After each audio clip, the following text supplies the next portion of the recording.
I mean, we knew it's a new mythic, but still. They just straight up push him out like that. God of Openness. A world of companionship, where all gaps between people can be bridged. That is my ideal.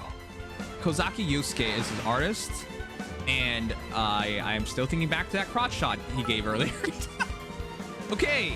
Whoa, what is this stuff? Is he like a super... Oh my... What? That was pretty vicious looking. Askr could feed like a country. He's so big. Big cow. You can do better. That was 0 damage. What the heck? It said 5. Okay, he has some kind of way to dispel some damage or displace. All right, Peony. He's a light mythic. Celica, Plumeria. Ashera. Ooh. I mean, we already knew. Oh, Mareeta always looks so cool with that. With her special. Vital Astra. Medeus is back too. 8% banner, of course. Comes out on the 26th. Wow, it's already almost here. So weird. Is this actually a good banner? Colorless is looking so stupidly stacked. Huh. Yeah, let's go over this. I know some of you guys are really big fans of Askr, but I'm not. I'm on Team Embla. I want Embla to win, but we all know that's not gonna happen. I can't believe this guy just winks at you right from the start. Wow. Way to enter the frame. I can't wait for you to die. I'm sorry. I really want the game to go dark and have Embla do all these terrible things. We know that's not gonna happen. All right, no, seriously. That crotch shot right from the start. Big smile.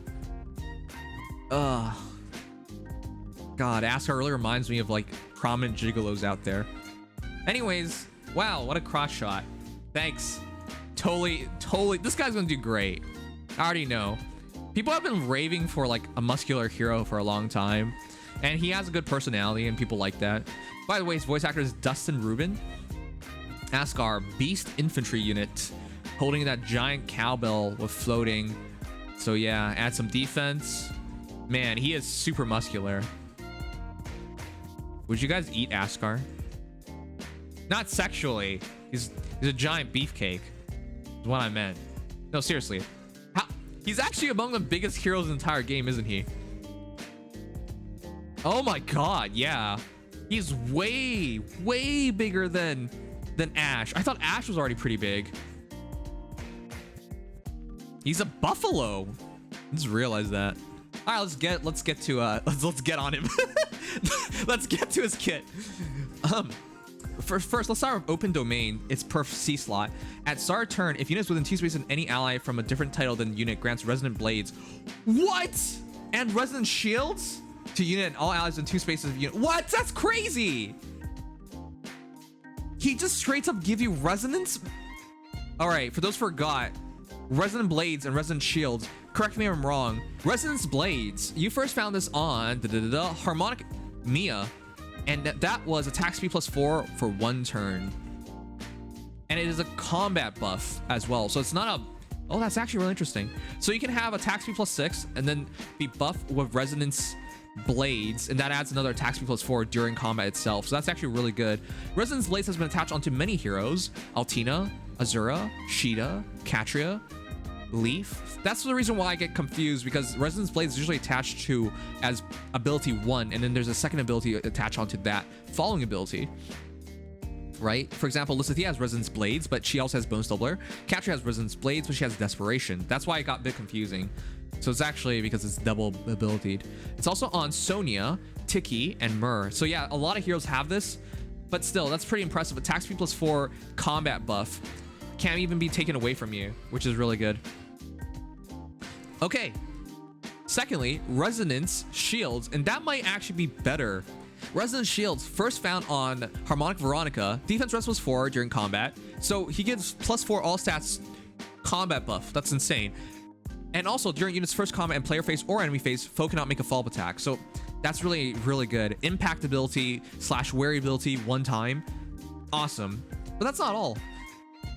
2 unit and all allies within 2 spaces of unit. Also, if unit or any of those allies has their special cooldown count at their maximum value, grant special cooldown count -1 to them. I hate this already. What the heck? All stats +4, impact, wary / ability for 1 combat, and then drop their cooldown by 1.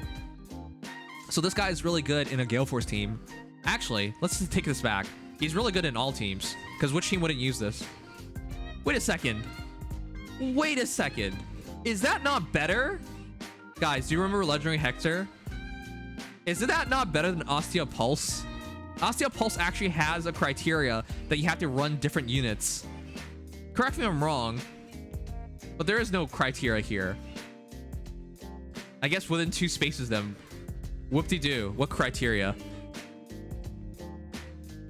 Okay, Legendary Hector can do it map-wide, but open domain, considering it's for ether raids, you're within 2 spaces anyways.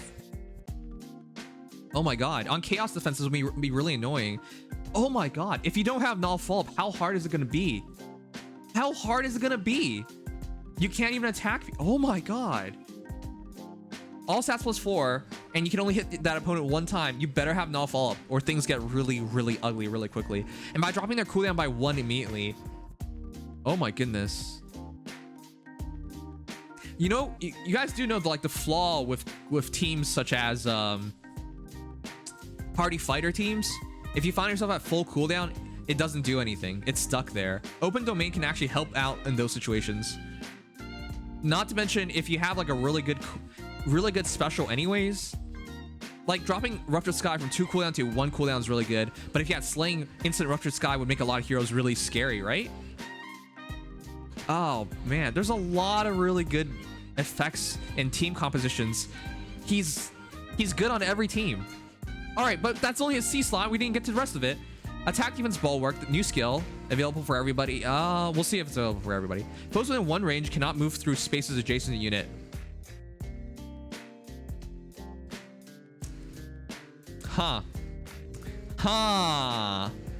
We kid and joke about the past meta. About the... What is it called again? The defensive one. But this looks way better. This looks way better than Gatekeeper. Oh, crud. All right, well. Legendary Hector and Gatekeeper merge into 1 unit. Obstruct. Yeah, I forgot Obstruct for a moment. Foes within 2 range equals 2 cannot move through spaces within 2 spaces of unit. Does not. That is so good. Does not affect foes with pass skills. Of course. It looks attack defense -4 on foe during combat. Restore 7 HP. Oh my god, so good.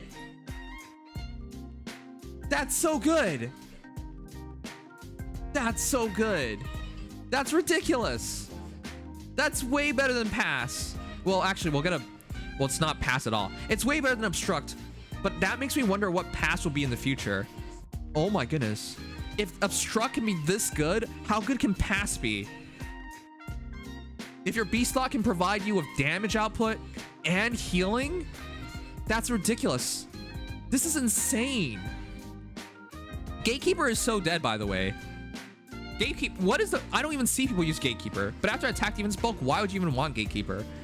But yeah, a hero like this, who's likely to be heavily min-maxed, now has healing, now has attack defense -4, and controls the enemy movement. That is so good. As an offensive hero, you can keep your backline so much more safer. That is very, very useful. But yeah, Bulwark, amazing skill. Attack defense ideal 4, you guys already know the skill. On Fallen Edelgard, on Summer Edelgard. Mythic, but he was designed for chaos defense paired with a far save.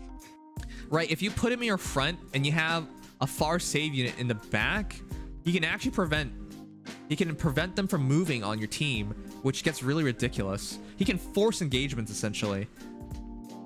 Ooh. Yeah, this actually blows my mind how good this unit is. That we haven't gotten his weapon, but attack against Bulwark and Open Domain. It's a great combination together, but separately they're both amazing skills. But this is why this character is so ridiculous already. What the heck? Anyways, attack defense ideal is still a really good A slot for a heavily min-max hero, which I expect him to be, especially good. All All right, the big stuff though, his weapon, Illuminating Horn, slaying ability. If unit initiates combat, res within 2 space an ally, grants attack speed, defense, res +5 to unit during combat. Nice. Unit makes a guaranteed follow-up attack, of course, just like Ash. Deals damage equals 20% units defense. Wow. Wow, no. Deals damage equals 20% units defense, which he's gonna have a huge amount of, and reduce damage by from foe's first attack by 20% units defense. Wow.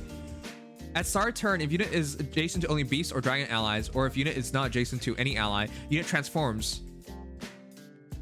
Otherwise, unit reverts. If unit transforms, grants attack +2, deals some damage when special cooldown charge triggers. Oh yeah, I forgot.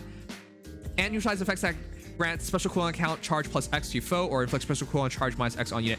He has tempo. Yeah, extra damage on transformation, extra damage on special triggering. And because it's slaying, Bonfire's 2 cooldown. He attacks, they attack, Bonfire, and he can't even be denied. Will definitely give the path version a forward. Oh, that makes a lot of sense. You're right. Embla is expected to be really good because of that as well. All right, but chat, we'll talk about Embla when she comes out, which, by the way, I'm so looking forward to Embla. If they're going to make Askr this good, how good is Embla going to be? Well, it's not 100% guaranteed, but I expect it to be amazing. And she actually has fans. But look, chat, this isn't crazy good. Unlike Spring Maria, there is no cap on how much she can reduce the damage. Yes, that's what I wanted to talk about. Unlike Maria, there's no cap. If he has 50 something defense, it can go higher. And because of it's already min-maxing, if you have 50 defense and you get a reduced damage by 20% of units defense, in other words, if you have 50 defense and you reduce by 20%, that's another 10 attack on. Your opponent has to do 60 plus damage to even hurt you. And he already has inherently built-in defense from attack defense ideal 4, attack defense bulwark. And he has open domain triggered on him as well, with resonance blades and resonance shields. He can only be hit 1 time, and he has all stats +5. So how high is his actual defense going to be? So let me calculate real quick. At minimum, Illuminating Fang is 5. Attack defense ideal is 9 because of open domain. That's 14. Attack defense bulwark essentially adds another 4, 18. And with the resonance, he adds 22 defense guaranteed. What the hell? He's going to take no damage. That's insane. Physically, he's going to take almost no damage. Res-wise is where things get a bit iffy, but with a 5 res... With 5 res from Illuminating Horn, attack defense bulwark adding another 4, open domain adding another 4, he gets at least 13 effective res added onto him.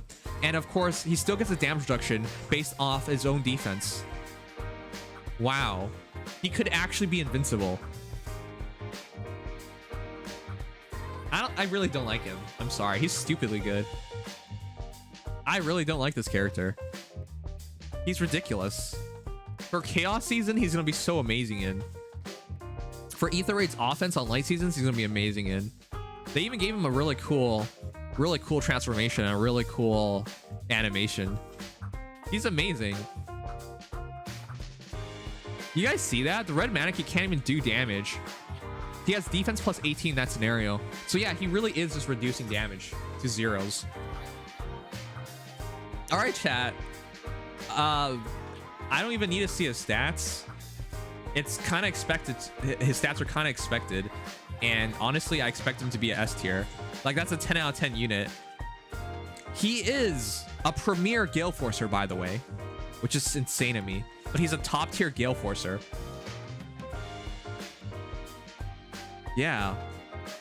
Let me point out why he's a top tier Gale Forcer, chat. Open domain, slaying ability. So open domain has the ability to drop his own cooldown by 1. So if unit or any of those allies has their special cooldown count, adds maximum ally, grants special cooldown charge -1 to them. And because of the slaying ability, your Gale Force is already goes from 5 to 4, then goes from 4 to 3. And because he has tempo built into him, he attacks, they attack, he attacks, Gale Force. He's a top tier Gale Forcer. You can't even stop the Gale Force because he has tempo built into him. He doesn't have to run a Heavy Blade, which means if you run Heavy Blade on another unit, like Ash, run him with Ash together, you got 2 really good Gale Force units already together. So he's an S tier Gale Forcer immediately. He's S tier as support on a Gale Force team. Actually, he's S tier support on any team. I can't imagine a team he actually is bad on. I guess he's not going to be as useful on a team that's like predominantly ranged or something like that. But even if it's predominantly ranged, giving impact to every ranged unit could actually make them so annoying to deal with. But that's my point. Giving impact to some stupidly scary units. For example, Vector cannot kill if he can only hit one time, but he usually does kill them because there's no knockfall on say Ninja Dual Corn, right?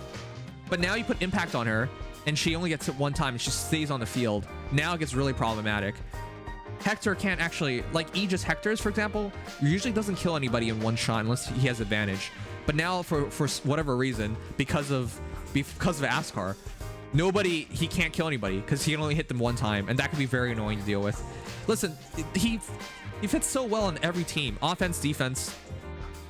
Obviously, because he's light blessed, he's not perfect, right? You can't run him on every season, but on Chaos season, he's excellent. Summer Duel season, excellent. Ether Raid's offense, light season, excellent. As a +10 hero for Arena, I expect him to be excellent. I want to see his BST. Will he have Atlas BST? Probably not. Atlas is a villager, but if he's 190 BST, he's even going to be a top tier scorer. But whatever, I have a lot to look forward to. I'm not looking forward to it, actually. I don't want to fight all these stupid cows. I'm already all cowed out because of Ash.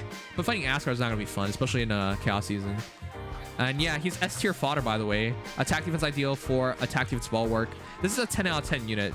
I don't know how you can give him anything but 10 out of 10. Anyways, it's not all about the unit, of course. The banner they're on also matters. It's just Askr is so overwhelmingly good. This banner, how do you not pull on it? No, seriously, how do you not pull on this banner? Colorless is crazy. Askr itself, by himself, would already make it a must pull. But because he's with Medeus and Ashera, like, those are two of the best Colorless units you can get. For red, red's not bad. Plumeria, Nanna, and Mareeta? That's at least a 9 out of 10, isn't it? All right, I have it 10 out of 10 for Colorless. 9 out of 10, if not 9.5 out of 10. I actually think it's so high because of Nanna. Nanna and Mareeta are both really pristine tank busters, and Plumeria is a good score and readily available. Okay, so I'll say 9.5 actually. It depends on how much you value tank busters. And Vital Astra is still really good fodder. Mareeta's really good fodder. Nanna's just amazing. All right, but immense value in those two colors alone. Blue is a lot more pedestrian. Are you making a +10 Legend Dimitri? Otherwise, I don't recommend him anymore. Peony's still good, so there's that. Good fodder at least from Seiros. Plumeria is still usable, and Dimitri's still good. So I'll give it a 7.5 out of 10. I think it's that low nowadays because of how little value those units are providing. Most people who wanted the +10 are already +10s, right? Green. I have green last. Celica without her refine, I don't really value. Dark PM1. Need some coffee. Still a decent unit, but I've never been scared of Odor personally. And Arctur is whatever. So I think it's a must-pull banner, I think, just because of Askr alone, and because red and colorless are so strong, and blue's alright. So I'm going to pull on this banner. It's hard not to. It's scary how good this banner is, actually. Like, if you ran Askr and Medeus together, do you realize how stupid of a team that would be? In Chaos seasons, by the way. Because you can hit these guys one time. You have cancel control. You have impassable terrain now. Like, it's so dumb. This is so good. Anyways, I think this is amazing. As for upcoming banners, obviously we have the Pirate banner upcoming and Choose Your Legends, but like, I think this banner probably has more value. Unless you're intending to +10 a Choose Your Legends hero, then you should save up for that, obviously. Because Choose Your Legends always has multi-sparking. It's really hard not to recommend saving like 500 orbs or something, because that's such high value if you can multi-spark. But this banner is immensely valuable. I would say at least spark one time on this banner. I'm going to go for this banner, obviously. It's so good. Anyways, let me know your thoughts. I think this got pretty ridiculous pretty quickly. I'm not even a fan of Askr, but like, if you care about the game in terms of meta, he's as meta as it gets, basically. This is a character I expect to see so frequently going forward in Ether Raid's offense and Summer Duels, even in Arena. So good.